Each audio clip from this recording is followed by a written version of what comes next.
मालिक को प्रणाम। सभी अभ्यासी भाई बहनों को नमस्कार। मालिक कहते हैं समस्याओं से मुक्त हो जाते हैं क्योंकि हम में से अधिकांश बैठते समय परिणाम के प्रति चिंतित रहते हैं। जब हम परिणाम के प्रति आशंकित होते हैं तो हम मन को कमज़ोर कर लेते हैं। मनोबल कमज़ोर हो जाता है और परिणाम स्वरूप हमारा कार्य असफल हो जाता है।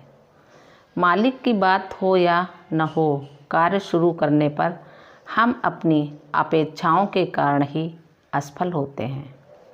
इसलिए हमारा पूर्ण आत्मविश्वास के साथ बैठना आवश्यक है। ये भरोसा कैसे पैदा हो? अगर हमारे अंदर भरोसा है तो बहुत अच्छी बात है। यदि नहीं तो मेरे मालिक ने जो तरीका मुझे बताया वह यह कि आप अपनी जगह पर ऐसे सोचें कि मालिक बैठे हुए हैं। यदि आवश्यक हो तो कल्पना करें कि आपके चेहरे पर उनकी दाढ़ी है और आपकी समस्या समाप्त हो जाएगी, क्योंकि अब आप वहाँ नहीं हैं बल्कि वे बैठे हैं। सफाई के लिए यह बहुत ही महत्वपूर्ण है। जिस कार्य को हमने स्वेच्छा से ग्रहण किया है और जिसके लिए अभ्यासी हम पर भरोसा करके बड़ी उम्मीदों के साथ हमारे पास आते हैं, उस कार्य का निष्पादन हमें मालिक के प्रति भक्ति के साथ करना चाहिए। ये किसी भी व्यक्ति के लिए बहुत ही जिम्मेदारी का कार्य है। फिर आप जानते हैं कि लोग आते हैं और कहते हैं कि एक सेमिनार में उपस्थित रहना था, इसलिए मुझे छुट्टी नहीं मिल पाई। आप सेमिनार के लिए जिम्मेदारी समझते हैं जो आपकी तरह वेतन पाने वाला कोई भी व्यक्ति कर सकता है। बैंक में बैठा हुआ टेलर कहता है कि मैं अपना काउंटर नहीं छोड़ सकता। क्यों नहीं छोड़ सकते? डॉलर तो कोई भी मूर्ख गिन सकता है, लेकिन यह कार्य जो उनके अस्तित्व के लिए बहुत ज़रूरी है, जो आज के लिए नहीं है, सुदूर भविष्य की विशालता के लिए है, जिसे हम शाश्वत कहते हैं, उसे हम नज़रअंदाज करते हैं। यदि इसका महत्व हम ठीक से समझ लें तो हम ये मूर्खतापूर्ण बहाने नहीं करेंगे कि मैं केवल 2 दिन के लिए आ पाऊँगा क्योंकि मेरी पत्नी मुझे परेशान कर रही है या मेरा बच्चा बीमार है आदि। आपको मालिक पर विश्वास है तो क्या आप ये नहीं सोचते कि वह आपकी पत्नी की देखभाल करेंगे, उसके व्यवहार को बदल देंगे, आपके बीमार बच्चे की देखभाल करेंगे?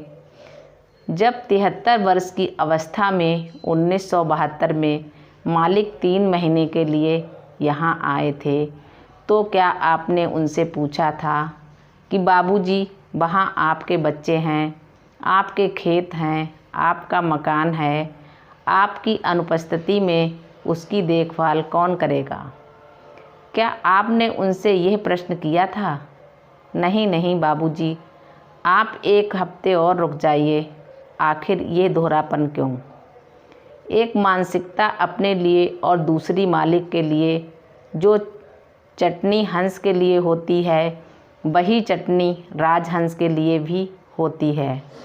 यदि वे अपना परिवार, अपना घर, अपने खेत, अपनी दौलत और अपना काम छोड़कर 3 महीने के लिए आपके पास आ सकते हैं, तो जब वे यहाँ हैं तो आप 3 दिन के लिए उनके पास नहीं रह सकते?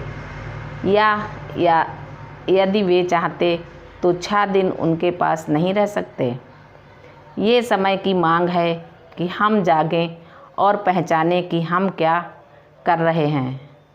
हम इसका महत्व समझें कि हम इसे क्यों कर रहे हैं, हम यहाँ क्यों हैं, हम ध्यान क्यों कर रहे हैं, हम मालिक के साथ समृद्ध क्यों हैं। किस लिए? इसलिए चूँकि हमारे अंदर कुछ है जो बताता है कि हम उनके बिना जीवित नहीं रह सकते। लेकिन उसी के साथ हम सोचते हैं कि यह रोटी या शहद है जिसके सहारे हम जीवित हैं। यह हमारी गलत धारणाओं का दोहरापन है। यह भी और स्वर्ग भी। मैंने 1972 में अपनी एक वार्ता में कहा था कि आप स्वर्ग भी चाहते हैं और यह सब भी। हमें ईसा मसीह के यह कहने पर विश्वास है कि कोई भी गौरैया पंछी मर नहीं सकती। और भी तमाम कहानियाँ हैं कि रोटी के 2 टुकड़ों और 5 मछलियों ने पूरी भीड़ को भोजन करा दिया।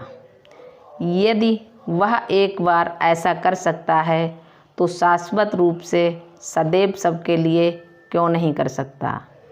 लेकिन हम इन सारी कहानियों को ईश्वर में या ईसाई परंपरा में अपना विश्वास दृढ़ करने के लिए केवल एक प्रमाण समझते हैं। लेकिन जब हमें अपने लिए इसका प्रयोग करना पड़ता है तो हम कहते हैं कि आज यदि मैं अपने काम पर नहीं जाऊंगा तो मेरी नौकरी छूट जाएगी। अब आपका ईसा मसीह कहाँ है और अब आपके मालिक कहाँ हैं। हमें इस दोहरेपन से अलग होना चाहिए कि मैं अभ्यासी हूँ और यह भी, या मैं एक प्रशिक्षक हूँ और यह भी मैं प्रशिक्षक हूँ। मुझे जीवोपार्जन करना है, कम से कम उतना जितना ज़रूरी है। आध्यात्मिक नियम कहते हैं कि तुम्हें जिंदा रहना है, तुम्हें स्वयं खाना है और स्वयं अपने श्रम से इसे करना है। लेकिन कितना? यदि एक व्यक्ति अमेरिका में 8,000 अर्जित कर रहा है तो ये किसी भी मापदंड से बहुत अधिक धन है। इसके बाद अब और अधिक धन और पदोन्नति के लिए चिंतित है। नौकरी के लिए 8 से लेकर 10, 12, 14 घंटे तक जान दिए जा रहा है, लेकिन आधे घंटे के ध्यान और 10 मिनट की सफाई को नज़रअंदाज कर रहा है। वह मूर्ख है या बुद्धिमान? और मृत्यु के समय यह 80,000 जो खर्च के बाद भी बहुत बढ़ गया है, उसे वहाँ छोड़ कर जाएगा। क्या वह इसे अपने साथ लेकर जाएगा? अध्यात्म विज्ञान कहता है कि आपका पेट कितना बड़ा है। 7 फीट के शरीर में अधिक से अधिक 14%। यदि अपने जीविका के लिए आप दिन भर के समय अर्थात 24 घंटे का 24% समय भी लगाते हैं तो ये ठीक है, काफ़ी है। हर किसान यही करता है। नुक्कड़ों में रहने वाले गरीब यही करते हैं। वे मृत नहीं हैं, हालांकि आपके मापदंड से वह मृतक जैसे ही हैं, लेकिन वे कहते हैं कि देखो मेरी कोई जिम्मेदारी नहीं है, मैंने खाना खा लिया है और किसी फुटपाथ पर सो गया हूँ। मैं खुश हूँ, मुझे किसी मकान में ताला नहीं लगाना है, कोई पत्नी नहीं है जिसकी सुरक्षा करनी हो, कोई बच्चा नहीं है जिसे स्कूल भेजना हो। इस धनी लोगों को देखो, ये कार में आते हैं और खर्चीली सवारी में ताले लगाने पड़ते हैं। अपना ब्रीफकेस साथ लेकर चलते हैं।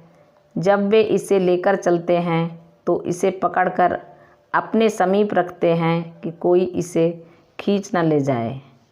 पत्नी लाखों का हार पहनती है और इसे साड़ी से ढककर रखती है।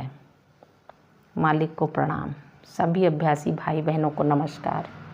धन्यवाद।